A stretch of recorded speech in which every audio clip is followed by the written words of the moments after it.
নমোং বিষ্ণুপাদায় কৃষ্ণপৃষ্ঠায় ভূতলে শ্রীমতে ভক্তিবেদান্ত স্বামিনিতি নামিনে। নমস্তে সারস্বতী দেবী গৌরবাণী প্রচারিণে নির্বিশেষ শূন্যবাদী পাশ্চাত্য দেশতারিণে। হরে কৃষ্ণ। সমস্ত সুধী ভক্তবৃন্দ, আমাদের শ্রী শ্রী রাধা পুরুষোত্তম লীলা কথার পর্বটিতে সকলকে সুস্বাগতম। আমরা ধারাবাহিকভাবে ভগবান শ্রী শ্রী রাধা পুরুষোত্তম মাসের লীলা কথা এবং তার ফল এবং লীলা কথার অন্তর্নিহিত দর্শনগুলিকে আলোচনা করে চলেছি। বিগত দিনে আমরা কেমন করে ভগবান শ্রীকৃষ্ণ এবং শ্রী শ্রী রাধারানীর এই যুগল তাদের সেবা সম্পাদন করব বা সেই সেবা সম্পাদনের অভিলাষ জনিত শ্রীল নরোত্তম দাস ঠাকুরের যে বিখ্যাত ভজনটি রয়েছে সেই সম্বন্ধে আমরা আলোচনা করছিলাম। তো আগের পর্বে আমরা দেখেছিলাম যে ভগবান শ্রীকৃষ্ণ এবং শ্রী শ্রী রাধারানীকে চন্দনের অনুলেপন এবং চামর ব্যঞ্জন সহযোগে সেবা করার অভিলাষ তিনি প্রকাশ করেছিলেন। তো আজকে আমরা তার পরবর্তী পর্যায়ে সেখানে লিখছেন শ্রীল নরোত্তম দাস ঠাকুর, গাঁথিয়া মালতীর বালা দিব দোহার গলে, অধরে তুলিয়া দিব কর্পূর তাম্বুলে, ললিতা বিশাখা আদি যত সখী বৃন্দ, আজ্ঞায় করিব সেবা চরণার বিন্দ।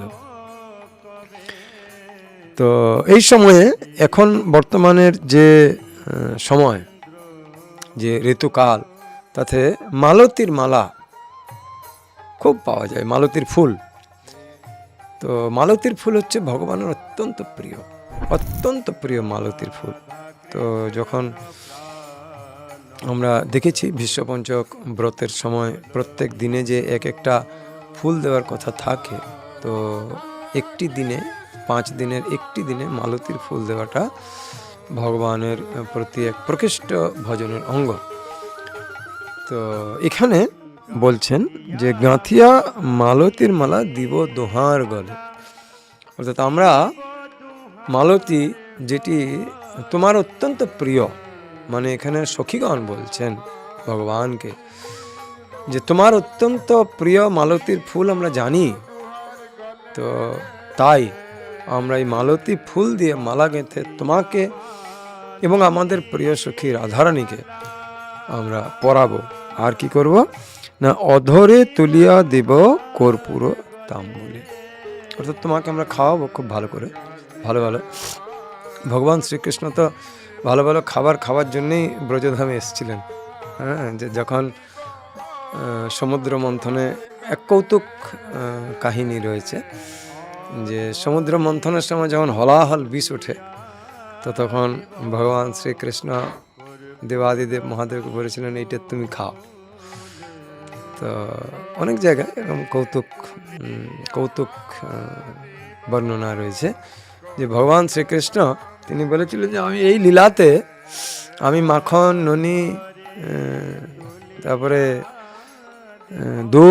দুগ্ধজাত যত সমস্ত উৎকৃষ্ট বস্তু সেই সব ভক্ষণ করব বলে আমি এসেছি। তো এই সমস্ত তেঁতো আর বিস্বাদ কটু স্বাদযুক্ত বিষ টিস ও আমার দ্বারা খাওয়া হবে না, তুমি খাও। তো এইটি একটি রম্য ভগবানের লীলারও একটা মধুর আস্বাদনের বিষয়। তিনি তাঁর মহান ভক্ত বৈষ্ণবানাম যথা শম্ভু, তো মহান ভগবত ভক্তের ভগবানের প্রতি তার সেবা সম্পাদনের যে প্রবল আকাঙ্ক্ষা, সেই বিষয়টিকে মহিমান্বিত করার জন্য ভগবানের লীলা করেছিলেন। যাই হোক, তো তিনি তো দুধ, মাখন, ননি, সুইট রাইস, ক্ষীর ইত্যাদি খাওয়ার জন্যই ব্রজধামে অবতীর্ণ হয়েছিলেন। তো তাই সখীরা এবং মাতা রোহিণী, যশোদা মাতা এবং যত ব্রজ গোপিকারা ছিলেন, মাতৃস্থানীয় হোক আর সখী স্থানীয় হোক, তারা সকাল থেকে ব্যস্ত থাকতেন খুব, যে আমাদের কৃষ্ণর জন্যে আমরা কি কি উপাদেয় বস্তু প্রস্তুত করতে পারি যেটা কৃষ্ণ আমাদের কৃষ্ণ, তাদের ভাব এরকম ছিল আমাদের কৃষ্ণ, অর্থাৎ কৃষ্ণ অন্য কারো হতে পারে এইটা ওদের ধারণাই ছিল না। তাই তারা বলতো আমাদের কৃষ্ণ। খেতে ভালোবাসে, সেই সমস্ত খাদ্যবস্তু তারা কৃষ্ণের জন্য তৈরি করে এনে সেখানে দিতেন, দেবেন। এবং অধরে তুলিয়া দেব কর্পূর তাম্বুলে। খাওয়া দাওয়ার পরে তো মুখশুদ্ধি প্রয়োজন হয় বা হজমের জন্য কিছু দরকার লাগে, তো কর্পূর তাম্বুলে, কর্পূরযুক্ত তাম্বুল পান ভগবান শ্রীকৃষ্ণর মুখে তারা তুলে দিতেন, যাতে খেয়েছে কৃষ্ণ আমাদের পেটের যাতে গণ্ডগোল না হয়। তো তাই তারা এগুলো মধুর ভাব, এই ভাবগুলিকে আস্বাদন করার জন্যে কোনো রকমের জ্ঞান, কর্ম এবং বুদ্ধি, এই 3 প্রকারের বিষয় দিয়ে ভগবানের সঙ্গে ভক্তের এই অন্তরঙ্গ যে ভাব, এইটিকে আস্বাদন করা যাবে না। তো তাই ভগবানের সঙ্গে এই অন্তরঙ্গ ভাবের আদান প্রদানটিকে যদি অনুভব করতে হয়, তাহলে অবশ্য করে তাকে ভক্ত হতে হয়। তুমি কৃষ্ণ যা বলো, আমি সেটাকে সর্বৈব সত্য বলে মনে করি। যেমন অর্জুন ভগবান শ্রীকৃষ্ণকে বলেছিলেন যে হে কেশব, তুমি যাই বলো, সর্বম এতত্রিতং মন্যে জন্মাঙ্গ বদসি কেশব।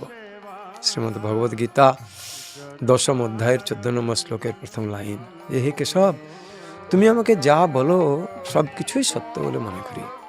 তো তাই যে ব্যক্তি ভগবান শ্রীকৃষ্ণের এই মধুর লীলা সমূহ শ্রবণ করার পর মনে করি, ও কৃষ্ণ তুমি এত মধুর, তো তাহলে গিয়ে পরে ভগবানের সঙ্গে অন্তরঙ্গ ভাবের যে আদান প্রদান, সে সেইটাকে অনুভব করতে পারবে এবং আস্বাদন করতে পারবে। তারপরে কি বলছে, যে ললিতা বিশাখা আদি যত সখী বৃন্দ আজ্ঞায় করিব সেবা চরণার বৃন্দ। দেখুন, এখানে একটা অত্যন্ত মহত্বপূর্ণ শিক্ষার প্রতি আলোকপাত করা হয়েছে, যেটি শ্রীল নরোত্তম দাস ঠাকুর লিখেছেন। আজ্ঞায় করিব সেবা চরণার বৃন্দ, অর্থাৎ ভগবানের সেবা নিজে নিজে করা যায় না, শাস্ত্রে সেই কথা বলে না।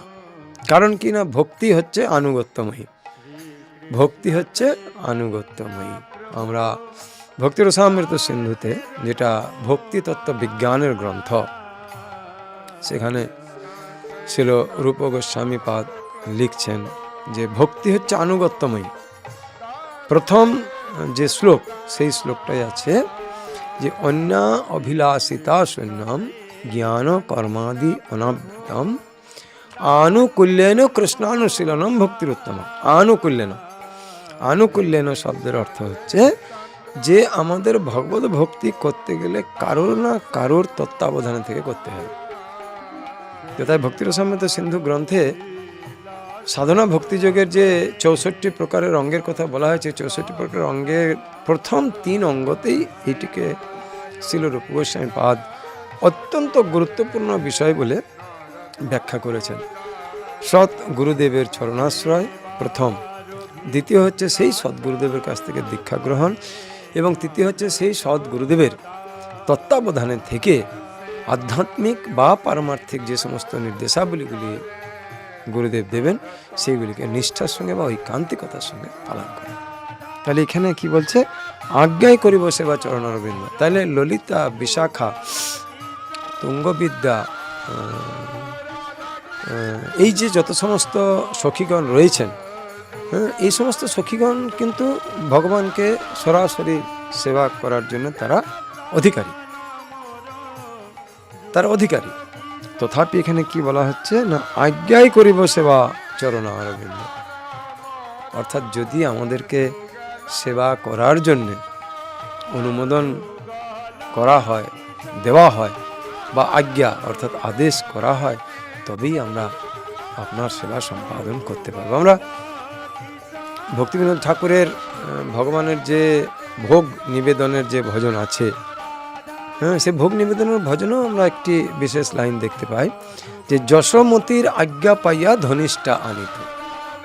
তো সেখানে ধনিষ্ঠার যা স্তর বা স্থিতি, তিনি সরাসরি ভগবান শ্রীকৃষ্ণের সেবা সম্পাদনের অধিকারী, কিন্তু না, বাৎসল্য রসের অধিকারী হচ্ছেন মাতা যশোদা, নন্দ বাবা, মাতা রোহিণী, শচী মাতা এবং জগন্নাথ মিশ্র প্রমুখ ভগবানের যে নিত্য পিতা মাতা রয়েছেন তারা।